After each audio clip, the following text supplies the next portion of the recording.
Hello my dear friends, you're in the Military Summary channel. In this video we're going to discuss the most important events that took place during the previous 12 hours. We have lots of very interesting updates, so let's start.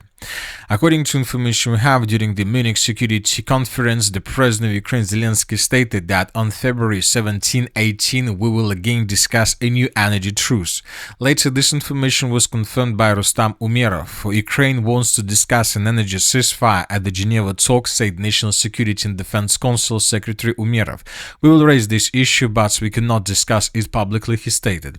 I would like to remind you that the Russians are ready to launch the next massive missile and drone attack, combined attack through the entire territory of Ukraine, with the purpose most likely to destroy the energy infrastructure of Ukraine completely, but the Russians are waiting for something. Maybe the Russians are trying to understand what to attack first, either the Zaporizhzhia direction, where the Ukrainians continue their counter-offensive operation, or to attack objects of energy infrastructure through the entire territory of Ukraine. Meanwhile, the Ukrainians launched their own massive attack in the direction of the southern regions of the Russian Federation, and before this attack, according to information we have, there was NATO reconnaissance aircraft that was operating in the Black Sea during the night. So the NATO reconnaissance drone was flying in this area. Probably the drone was collecting information, was collecting and gathering intelligence information, reconnaissance information about the objects in the southern part of the Russian Federation. And when the drone finished this task, the Ukrainians launched lots of drones in this direction, and this morning we received this picture. And according to this picture, the Ukrainians during the night between the 14th and the 15th of February of 2026 launched 140 drones in the direction of the southern part of the Russian Federation. The Russians at the same time this morning published a very interesting statistics. The Russians are saying that between 11 p.m. and 7 a.m. the Russians managed to bring down 68 drones. So as you can see, for more than around 8 hours required for Russians to destroy 68 drones. But later, between 7 a.m. and 2 a.m., so just for 2 hours, the Russians destroyed 88 drones that were flying in the direction of the southern part of Russia. And according to different sources, according to different reports that we received during the night, we see that most likely several drones of the armed forces of Ukraine managed to hit the target. In this video, we can see the city of Sochi. Here we can see an explosion or some smoke, not something big, obviously, but this video confirms that several drones of the armed forces of Ukraine managed to break through the Russian air defense and to hit some targets on the territory of the city. At the same time, according to information we have, the Russians struck back the city of Odessa, because most likely the Ukrainians were using the city of Odessa as a launching site, the city and the territory around, and as a result of attack there were lots of explosions, and the Russians, according to information we have, were attacking this railway station. So during the night and during the morning we received lots of videos from this territory of consequences of Russian attack. The sources reported that Russians used just 20 drones to attack the territory of the city of Odessa and this railway station, but as you can see, according to this video, we see that the Russians dealt significant damage in comparison with the damage that the Ukrainians managed to deal with 140 drones that were launched in the direction of the southern Russia. So this is a very interesting situation. And another important thing, that the Russians most likely knew that Ukrainians would use the Odessa launching site to attack the southern part of Russia in coming days, because as we discussed yesterday, during the previous 4 days we received lots of updates from the city of how Russians were attacking objects of energy infrastructure, warehouses, ammo depots through the territory of Odessa, and most likely the Russians were attacking Ukrainians with the purpose not to allow the Ukrainians to launch their massive attack in the direction of the southern Russia. Now let's discuss the situation on the ground, and first let's talk about the Zaporizhzhia direction, where the Ukrainians continue their counter-offensive operation. Before we start, let's compare the map between the dates. This is the situation, for example, by the end of the 13th of February. According to media, according to information that we can find in the internet, the Ukrainian counter-offensive operation started somewhere around 7 to 10 days ago. But just now we start receiving updates, videos of this counter-attack. So this is the situation by the end of the 13th of February, but it's the situation, the configuration of the map. And starting on the 14th of February, we began receiving updates about the situation in this area. By the end of the 14th of February, we adjusted the map in the northern direction based on the report that was published by pro-Ukrainian sources. And furthermore, we received a video where we can see how exactly the Ukrainians were trying to break through Russia's defense in the northern area, how Ukrainians were sending vehicles, infantry fighting carriers and tanks with the purpose to break through Russia's defense and to dig in deeper. The Russians were attacking Ukrainian forces with drones. Lots of episodes were geolocated through the video. And by the beginning of the 15th of February of 2026, the map was adjusted once again. As you can see, the map was adjusted significantly. First of all, we clarified the situation in the northern direction. This is the situation by the end of the 14th. This is the beginning of 15th. The Ukrainians improved their positions around the villages of Vishnova. The Ukrainians improved their positions around the village of Verbova, in the area of Sosnovka and the area of the village of Хороше. But we need to understand one important thing, and I would like to point to attention once again. These changes don't mean that the Ukrainians managed to capture all these villages and towns in this area. We're talking about the area of Ukraine's infiltration. As we discussed in the previous videos, there are still lots of pockets of resistance from the Russian side. There are still lots of Russian soldiers that control main strongholds, main fortified areas, main villages, main parts of small villages and towns, and so on. Now the Ukrainians are trying to outmaneuver these positions to encircle the Russians, to cut the main logistic, main supply lines, and then to handle with every single pocket of resistance separately.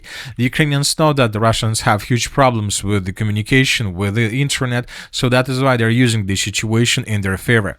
So this is the situation in the northern parts. We are waiting for additional updates because, once again, if the Ukrainians have managed to capture or to recapture even at least one settlement, then we would see a lot of videos with Ukrainians in these villages with flags. As of now, we don't have even a single video with Ukrainian soldiers in these villages with flags, which means that the situation is still very complicated and there are still very heavy clashes. Furthermore, we received a very interesting video from the area of the village of Kalimitsy. The Russian sources published this video where we can see how the Russians were attacking the main bridges and the main river crossing areas that Ukrainians used to send forces from one bank of the river to another with the purpose to continue supporting their counter-offensive operation.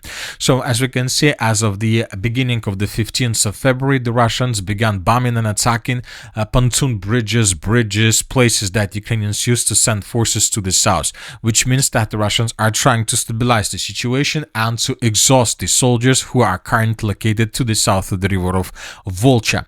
This is a very important situation because Ukrainians, as we understand, have already introduced a significant number of forces to the south of the river, which means that if Russians destroy these river crossings, these forces would appear completely cut from supply and support, and then the Russians may begin a counter-offensive operation with the purpose to destroy this contingent that is located to the south of the river.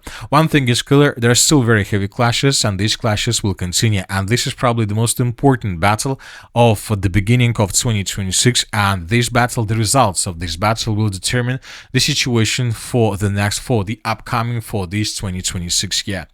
Another area of changes is the western direction. The Ukrainians, according to neutral mappers, also improved their position significantly along the railways, along the villages of Ternovata, Kosovtsevo, Priluki. So as you can see, we have colored these territories a gray zone. Furthermore, we have a video from the settlement of Dobropolye, and this is a very important video where we can see how Ukrainians were attacking positions of the armored force of the Russian Federation with FPV drones. So despite the fact that lots of sources stated that Ukrainians managed to break through these defense layers well and to enter these fields, we see that there are still positions of Russians around Dobropolye under very heavy fire with FPV drones. So the Russians are trying to hold their positions along the river of Gaichur and not to allow the Ukrainians to cross the river and to establish the Ukrainian foothold on this side, on the Russian side, on the Russian bank of the river. So this is the situation. The Russians control this river of Gaichur, or at least they're trying to do this, and let's wait and see what is going to be next. But according to information we have, during the previous night we received another and a very interesting report related to the situation in the area of the Ukrainian counteroffensive. This morning, several pro-Russian sources stated that unexpectedly and with fast lightning, the Russians launched unexpected and fast lightning attack in the direction of the settlement by the name of Gavrilovka from the village by the name of Ivanovka. So the Russians, according to information we have, improved their position significantly. The Russians managed to approach the settlement of Gavrilovka from the east. So maybe there are very heavy clashes already for the territory of the village. This is a very important offensive operation that can ruin the entire plan of the armed forces of Ukraine to counterattack further in the south. Because if Russians, as a result of this this offensive operation, are able to establish complete control over the village of Gavrilovka, and if the Russians are able to continue advancing further in the western direction and to establish complete control over the settlement of Mala Mikhailovka, this can lead to the situation that the Ukrainians who are currently trying to attack the Russians in the northern Zaporizhzhia direction could be caught in cauldron by Russians and could be encircled from the north, and most likely they would lose their lines of supply and support. So this is a very interesting offensive operation from the Russian side. We will keep an eye on this offensive operation, because if Russians are able to succeed in this operation, then the Ukrainians will face huge problems in their offensive operation in the northern part of the Zaporizhzhia.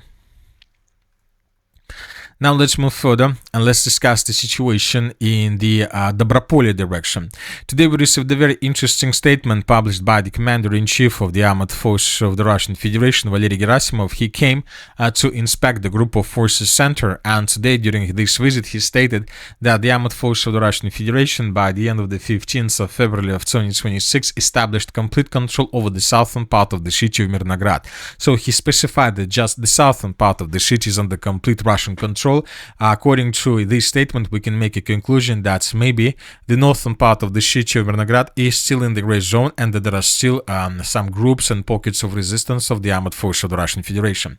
So this statement was very varied, made by Commander-in-Chief, was very varied, of course, very difficult to understand what he was trying to tell us, but one thing is clear, that the situation around the cities of Pokrovsk and Mirnograd is not so clear as we used to think 2 or 3 days ago.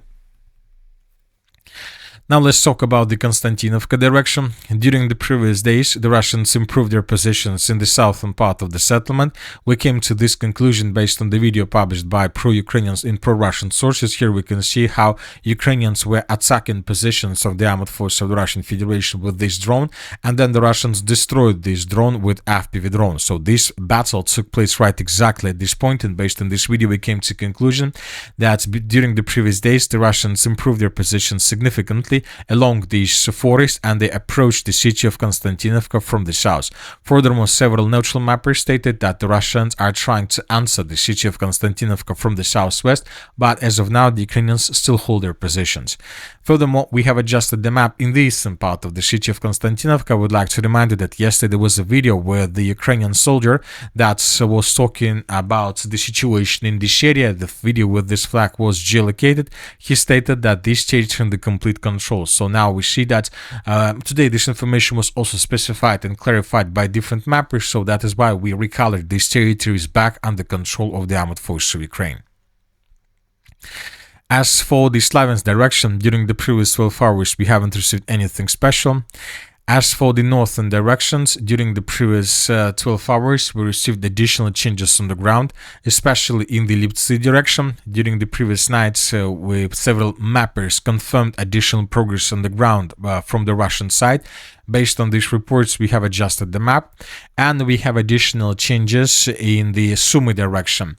According to information we have, the Russians improved their positions to the east of the settlement of Miropolye.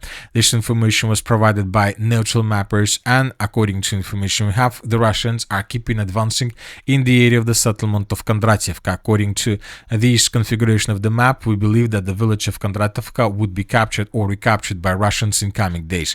Furthermore, more and more sources are saying that the Russians continue infiltration towards the second defense layer of the city of Sumy, and currently the Russians are trying to break through Ukraine defense right exactly in this area and to answer the villages of Mala Karchakovka, Karchakovka, Nova Sich and Krapivshina. So there are very heavy clashes exactly for this territory, as we discussed in the previous videos.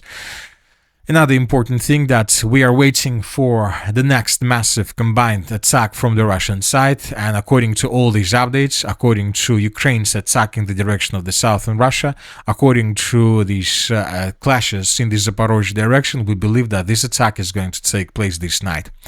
And that's it for the short video. Military Summary channel reminds we condemn any violence in the world. Thank you for watching, subscribe to my channel, put your likes, join my Patreon, and have a good day. Bye bye.